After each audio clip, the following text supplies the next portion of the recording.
The SNP was bitterly snubbed after several members from the bloc refused to meet Nicola Sturgeon for talks about Scotland's place in the EU even before her row with Alex Salmond, unearthed accounts reveal.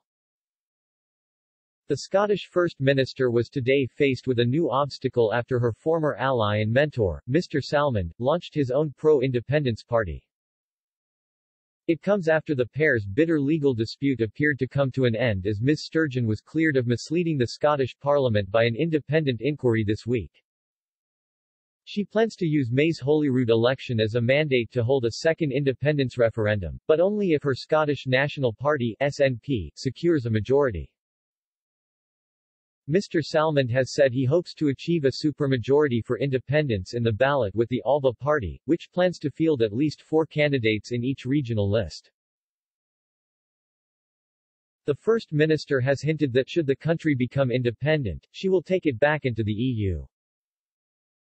The idea has overwhelming support since Scotland voted 62% to remain in the bloc.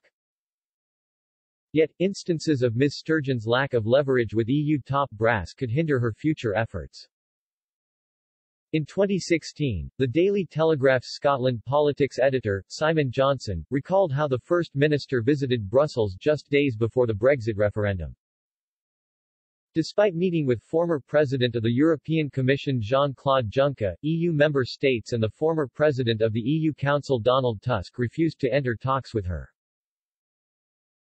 The German government told the Glasgow Herald that this was an internal British issue, and declined to comment further when asked if it would engage directly with the Scottish government. Denmark said its Minister for Foreign Affairs will not intervene in the internal UK discussions following the referendum last week. The Czech government said it was premature to address the question of an independent Scotland and its relation to the EU. While the Estonian Foreign Affairs Ministry did not wish to engage in speculation but its Slovakian counterpart opened the door to bilateral talks, saying it appreciated Scotland's pro-EU attitude. The breakdown in talks marked a blitz in her presence on the European stage, as the refusal by Mr. Tusk and member states to stage bilateral talks killed off any suggestion that Scotland might accede to the bloc in a special deal. Even now, many question whether an independent Scotland would be for EU membership. Robert Toombs, the renowned British historian, told Express.co.uk that Brussels would not readily accept a newly independent Scotland as it would be too much trouble. He said, it would cost the EU money, the Scots would expect to be subsidised by the EU, and the bloc is getting more and more reluctant to do that. Countries like Spain would oppose the idea too, because it would be an encouragement to the Catalans again. I would also guess that the EU would hesitate to do something which would seem really to be a seriously unfriendly act towards a major state like Britain, to actually encourage the breakup of another state. Countries in other parts of the world go to war over things like that. We wouldn't, of course, but you would be risking a real crisis of relations if the EU was seen to be trying to encourage the breakup of the UK. In response to Mr. Salmond's new party launch, an SNP spokesperson said, "This is perhaps the most predictable development in Scottish politics for quite some time.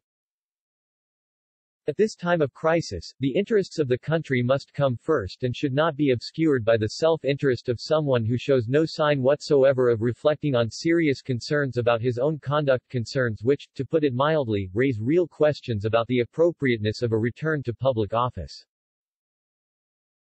The SNP has led the country through the last 12 months of the COVID pandemic, and at this election we offer the experienced, responsible and forward-looking leadership that the country needs.